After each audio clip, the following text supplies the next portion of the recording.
হাউত দা ধৰা বুলিয়েই গোটেই অঞ্চলতে বিখ্যাত তেওঁ। দাদা গোন্ধাইছে, হাতটো নমাই থওক।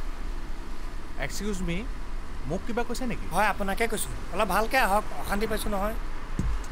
10 ৰুমত মই নিজে ভাড়া দি আহিছোঁ, আৰু এনেতো মই এনেকুৱা গাড়ীত নুঠো না, নিজৰ গাড়ীত আহোঁ না। ভাড়া আমিও দিছোঁ, সেইবুলি আপোনাৰ নিচিনাকৈ অহা নাই, মানুহ বহা দিব। নিজৰ গাড়ীত আহিব।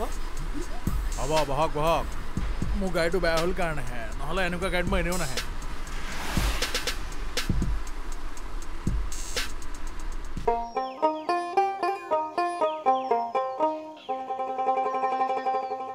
এয়া হাউদৰ গাঁও।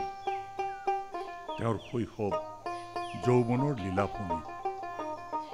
এয়া ভোলা দা ধৰা, হাউদৰ পৰম পূজনীয় পিতৃদেৱতা।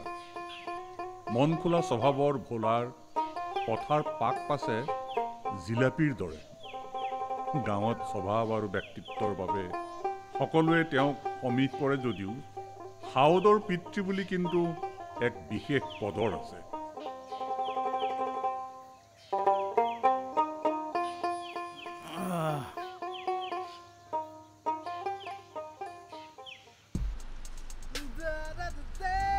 যিজনে তেওঁৰ দৰ্শন পাইছে বা তেৰাৰ সংগ সুখ লাভ কৰিছে ধন্য হৈছে। মানুহ আছে ইয়াত, আঁতৰাই থওক।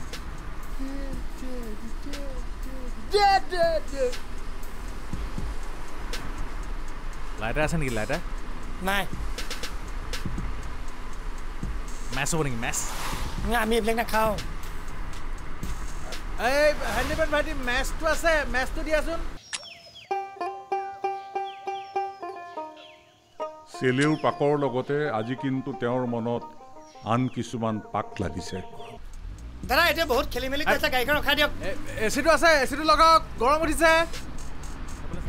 তেৰাৰ গুণ গৰিমা দেখি আনে যিয়ে নাভাবক কিয় নিজক কিন্তু তেওঁ চিনেমাৰ কোনো নায়কতকৈ কম বুলি নাভাবে। দাদা গাড়ীখন ৰখাই দিয়ক, এইটো নামাই দিয়ক।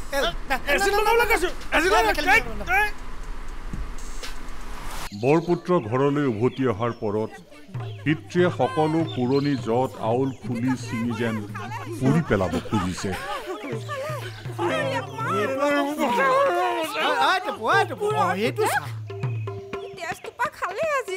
হৈছে কি অ? মোক চিনি পোৱা নাই। সি কুকুৰে মোক শেষ কৰি দিলে। মোৰ বুকুত কামোৰটো মাৰিলে। সি তাৰ মূৰটো মই মাজেদি দুফাল কৰি জেললৈ যাম। আপুনি আকৌ কেলে যাব? সি যাব।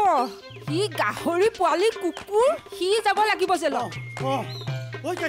মই তোক সন্মান কৰোঁ বাবে ইমান সময় তাক মই একো কৰা নাছিলো। চাই থাক, আৰু এতিয়া মই একো চিনি নাপাওঁ। আজি তাক চালা কুত্তৰ বাচ্চাক তাক মই দীঘে ফালিম। চাই থাক। হেল্ল' হৈছে কি মানে? আমাৰ এজনৰ খংটো বেছি। বিশ্বাস কৰক কাইদেউ, দাইলত নিমখ কম হ'লে মোৰ পিঠিত হালোৱা চাৰি কোব পৰে। আজি সেই কুকুৰক সুদাই এৰিব বুলি ভাবিছে আপুনি? ঐ কাইদেউ, গাঁৱতে টেপুৱে অসুৰ নহ'লে জমত অগ্নিৰ ভাও লোৱা মানুহ। যোৱাবাৰ আকৌ দিন ভাওনাত পৰশুৰামহে লৈছিল। সি বুজা নাই। ৰচোন, দুইটা বহচোন। বহি ল। আমি ইয়াত বহিবলৈ কৈছো নহয়। বহ। এই তোৰ কেটলিত পানী আছে নাই? দে চাওঁ, হাত কেইটা মেল। অকণ ধুই ল। অঁ, আৰু এতিয়া এঢোক খাই ল। চাহ টেপু, আচলতে কি জান, খং নামেই চন্দা নহয়।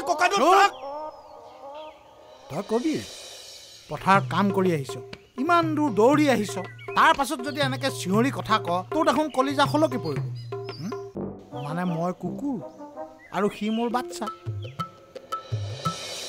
কথাটো আচলতে ককাইদেউ আমি তোক কোৱা নাছিলোঁ। হেৰৌ শব্দ ব্ৰহ্ম ওলাই গ'ল। আৰু এটা কথা নহয়, তই তাৰ মূৰত হোলোঙাৰে মাৰি দুফাল কৰি দিম বুলি কলি, আকৌ জৰাসন্ধক ফলা দি এনেকে ফালি দিম বুলিও কলি। হাতত আছে হোলোঙা। এই বোৱাৰী যেনিবা কাচি এখন আছে, আচ্ছা বোৱাৰী দুফাল হ'বনে কাঁচিৰে ৰেপি ৰেপি দুফাল কৰিবলৈ বহুত সময় নালাগিবনে ইয়াই এই কাইদেউ এতিয়া খং উঠিলে ইমান জুখি মাখি কথা ক'ব পাৰিবি নেকি হা সি কুত্তাৰ বাচ্চাই মই কুত্তা সি কুকুৰে চা বোৱাৰীয়ে এতিয়া গামোচাৰে ওৰণিখন লৈ কিমান নম্ৰভাৱে ক'লে হয়নে আৰু হেৰি দেই টেপু তই হালোৱা আচাৰি চম্ভালিবি আঞ্জাত কেতিয়াবা নিমখ কম বেছি হোৱাটো সৰু কথা হেৰৌ দুইটা মোকামেলাকৈ থাকিবি তেতিয়াহে আঞ্জাত সোৱাদ পাবি বাৰু বোৱাৰী এতিয়া কোৱা কথাটো কি তাই কাণ ফুলি ডিজাইনটো মেইন কথাটো বুজিছানে বাকী ঠিকেই আছিলে একেবাৰে খাটি শুন হেই দদাইৰে জোৰণতে দিয়া ইয়াই এনেই পাছত তহঁতক কিমান দিন হ'ল বিয়া হোৱা ইয়াই এডাল হ'ল আৰু এটা সঁচা কথা কওঁ কি তোৰ কিন্তু এযোৰ ঘূৰা যেনো নালাগে বিয়া হোৱা মাওতো এইটো কথা শুনা মানে মানুহে অলপ কেয়াৰ ল'ব লাগে নিজকে কি যত্ন হে মই পথাৰত কামেই কৰিবিনে তই কেয়াই ল'বি হওঁতে সেই সিজনে কিম এটা আনি নিদিয়া নহয় মই আকৌ আমাক সেই ছোৱালী খহিবলৈ দিছোঁ কেতিয়াবা সেই মূৰ চুৰ ফনিয়াই বিয়াই সবাহে কিম অকণ খহি যাওঁ নহয় তেতিয়া জানিবি নিজকে অকণ বাও দেখোঁ পুলিচৰ ডিজাইনটো মানে তোমাৰ নম্বৰটো অকণমান কাটি আছে চিটি গ'ল্ডৰহে আৰু তুমিতো কাৰোবাৰ বাবে পিয়'ৰ গ'ল ন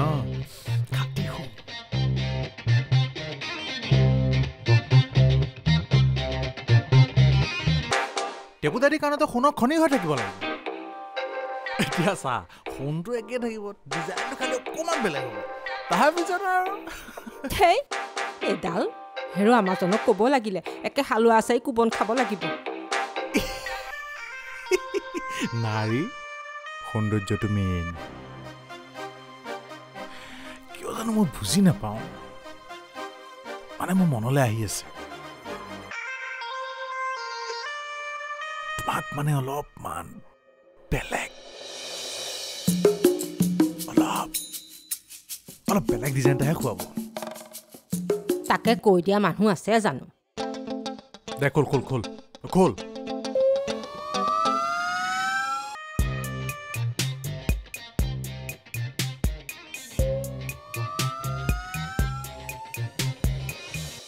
এতিয়াৰে পৰা সম্পূৰ্ণ খণ্ড উপভোগ কৰক কেবল টিভিত ৰং চেনেলত।